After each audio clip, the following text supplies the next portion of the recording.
Fabrication of waterproofing materials in transportation tunnels. Hidrolizatsiya materiallarini transport tunnellarida qo'llash haqida bugun gaplashib o'tamiz. Okay. What is the purpose of waterproofing? Hidrolizatsiya materialini qo'llashdan maqsad nima o'zi? Tunnellarda. Biz ko'priklarda ishlatishni bilamiz. Qaysi yo'llarda, qaysi elementlarda? Tunnellarda-chi? Nima bo'laysiz? Asosiy vazifasi nima? What's the purpose? Who's going to do it? Maqsad. Xo'sh, zo'rg'a xizmat etishimiz. Hidrolizatsiya asosiy maqsadi nima o'zi? Suv o'tkazmaslik. The purpose of waterproofing is to prevent groundwater from entering the internal cavity of the tunnel. Ya'ni yer osti suvlarini tunnel bo'shlig'iga kirmasligini oldini olish asosiy maqsad. Waterproofing is primarily ensured by the waterproofing of the structural material. Eng birinchi navbatda hidrolizatsiya bu material o'zida bo'lishi kerak, suv o'tkazmaslik qobiliyati bo'lishi kerak materialda. Biz to'g'ri qo'shimchasiga hidrolizatsiya materiallardan membranalardan foydalanamiz. Lekin bizda tunnelda ishlatiladigan har bitta materialni o'zini suv o'tkazmaslik darajasi bor. Ya'ni o'sha narsa asosiy juda mustahkam bo'lishi kerak bo'ladi. Suvga qarshi turishi kerak. To increase the water resistance of the structure and the surrounding massive, a sand cement mixture was sprayed onto the back of the cladding as an additional measure. Bundan tashqari, hidrolizatsiya materiallaridan tashqari suv sement aralashmasida iborat qorishma tunnelda orqa tomoniga baribir yuboriladi qo'shimcha davomishi deb aytilyapti. Bu turdagi tubinglardan foydalansak ham material degan metod bor. Bu qanaqa?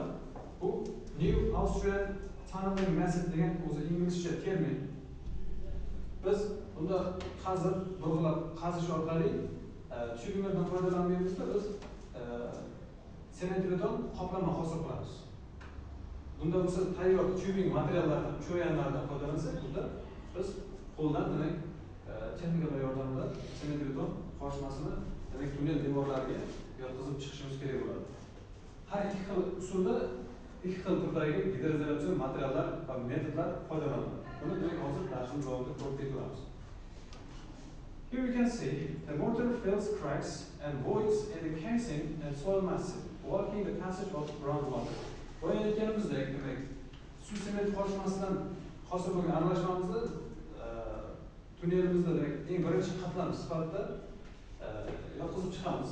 Bu o'sha bo'shliqlar to'ldirib, har xil tog' massividagi mavjud bo'lgan suvlarni tunnel ichiga kirib ketmasligini oldini oladi birinchi navbatda. Bu ham hidrolizatsiya vazifasini bajaradi qaysi ma'noda. Okay. The casing, отделка. Biz tunnelda отделка degan tushunchani bilishimiz kerak. Отделкada umumiy o'sha tunneldagi ichidagi mavjud sun'iy ravishda quriladigan qatlamlarni hammasini отделка deb tushunsak bo'ladi. Ya'ni qatlam, umumiy o'sha qatlam. Bu ham как отделка sifatida ishlaydi. Bir nechta qatlamlardan iborat, tubingni orqa tomonda qatlamlar bor, hozir ularni aytamiz. Demak, shular birgalikda hammasi biz отделка deb o'zbek tilida yoki rus tilidagi so'zni ishlatsak bo'ladi. In tunnels, the casing is a protected and reinforcing structure built onto the inner surface of the tunnel after it has been excavated. Ya'ni отделка bu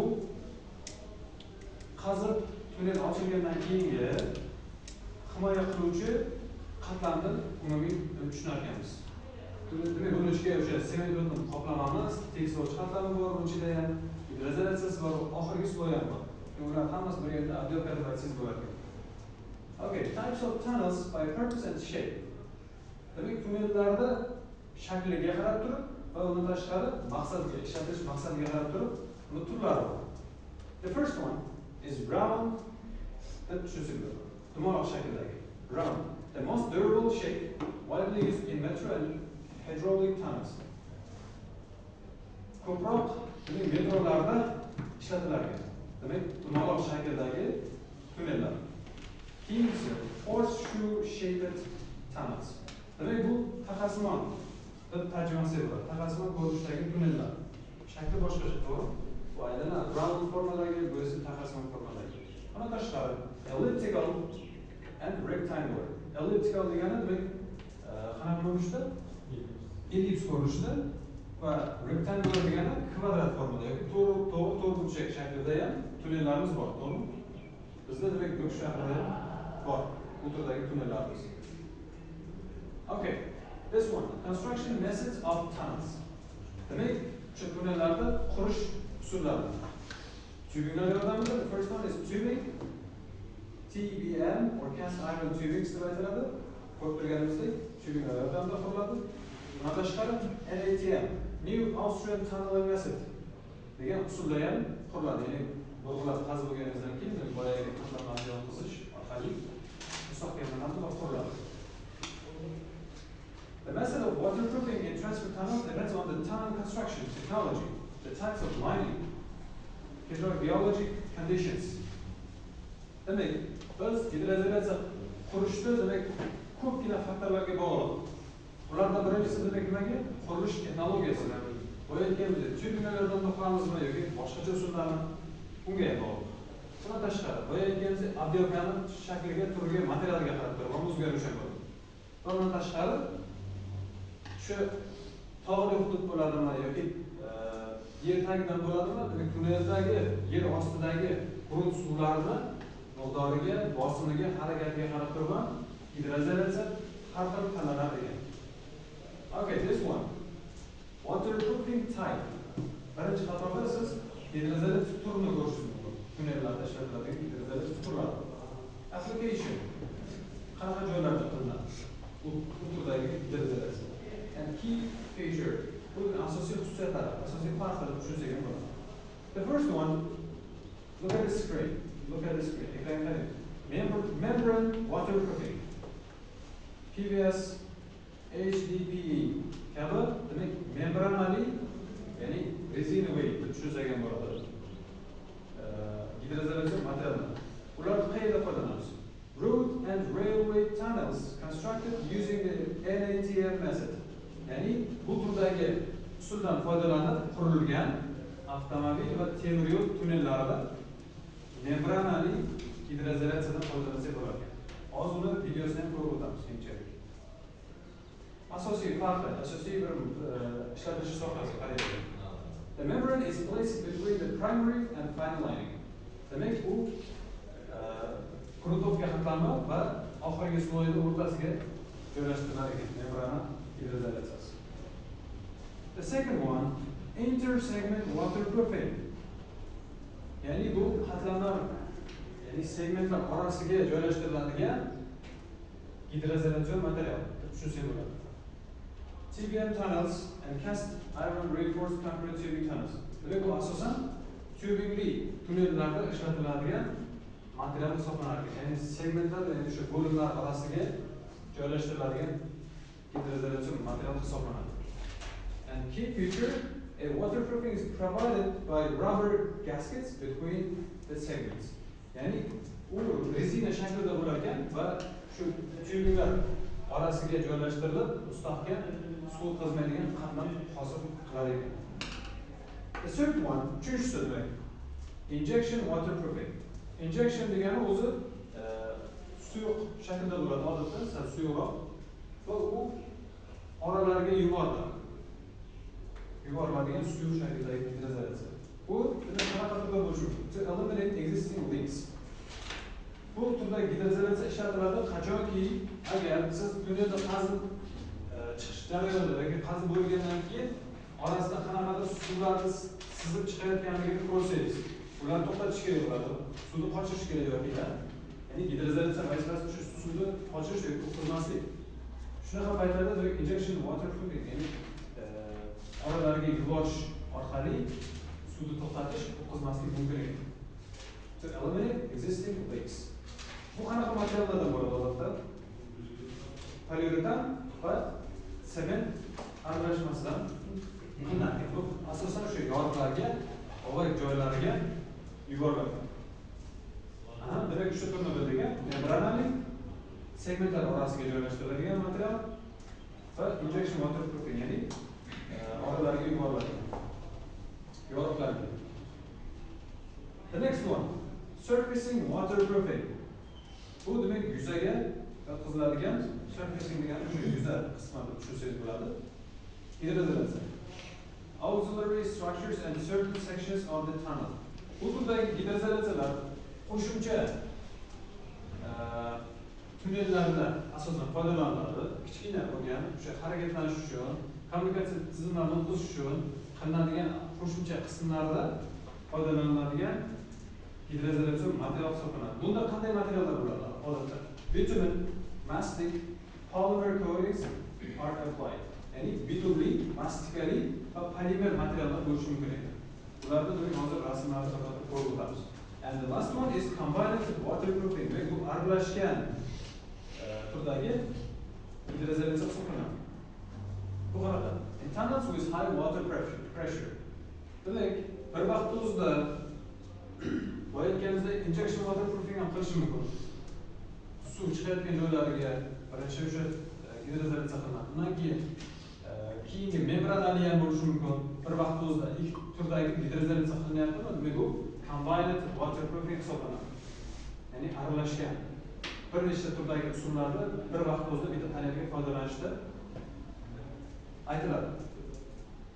Here you can see the key feature of this type of waterproofing. Membrane, drainage, injection system used together. Yani drainage sistemasi, membrana va boyagi injection waterproofinglar birgalikda hammasi birgalikda foydalanish mumkin ekan bu turdagi gidrozolyatsiyada. Here you can see the types of waterproofing materials which are applying to the tunnel. Birinchi rasmga qarasangiz ekan. Demak, shu membranali gidrozolyatsiya mavjud. Ko'rib turganmiz. Shunaqa rezinoviy material bo'ladi. Juda ham mustahkam ekan, tortganingizda uzilmaydi, yirtilmaydigan mustahkam material bo'ladi. Bu demak, tunnelda qazib bo'lganingizdan keyin baribir notekisliklar bo'ladi. Notekis joylar bo'ladi. U baribir yetib olishi mumkin agar toshli qattiq tojiklar bo'lsa. Shuning uchun birinchi suv sement aralashmasidan qilingan tekstovchi qatlam vazifasida birinchi sloy quriladi. Undan keyin borib shu turdagi membranali gidrozolyatsiya o'tkaziladi. Uni teng sirtiga bo'lsa, undan keyingi sloy demak oxirgi zashli sloy sifatida qilinadi temir betonni odatda. Bundan tashqari ham qolganlarida ham shu turdagi o'sha membranali bo'lgan gidrozolyatsiya materiallarida siz ko'rishingiz mumkin. Endi bunda bo'lsa, bunda ishlatilishda ko'rishingiz mumkin. Bu tubinglarda joylashtirishga tayyorlayotgan bo'lsa ham bu rasmda aniq ko'rmagan, lekin shunga juda o'xshaydi. Tubinglarda joylashtirmasdan oldin siz baribir tog'da nima qilishingiz kerak? Ham burg'ilab, qazib, burundan chiqarib, ham tekslab orqasiga baribir gidrozolyatsiya qatlam qilib ketish kerak. Sababi mana bu yerdagi qo'yayotganimizdek birikish joylaridan suv sizib chiqishi mumkin. Tubingda o'zi suv to'qqizmaydi, lekin birikish joylari baribir nozik hisoblanadi suvga. Sizib chiqishi mumkin bo'ladi.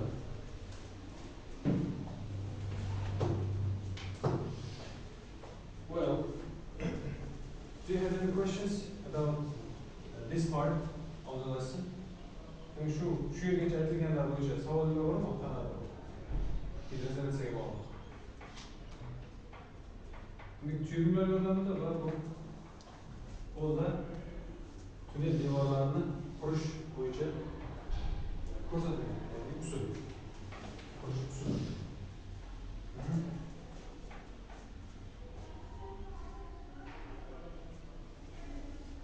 Tubinglar betondan bo'ladimi, cho'yindan bo'ladimi? Cho'yindan bo'ladi. Cho'yindan bo'ladi. Как metal, temirga o'xshab, juda qattiq shaklda bo'ladi. Mana bu rasmda ko'rib turganingiz metal bo'ladi, polностью.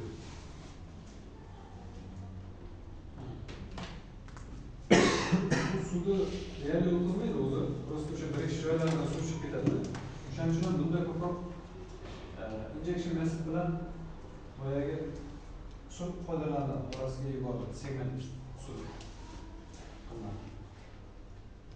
Mana tashqari bu yerda har bir qismida o'zining nomlari borda. Crown, left shoulder, right shoulder, left side wall, right side wall, invert degan qanaqa o'zining nomlanishi bor baribir. Demak, har bitta qismlari bekordan bekor nomlanmagan, vazifa massasi bor, ularga tushadigan yuk har xil. Va undan tashqari demak razmerlarda geometrik parametrlari har xil bo'lishi mumkin. Hozir sizlarga demak bitta tunnelda loyihasini ko'rsataman, avtoritet qilingan.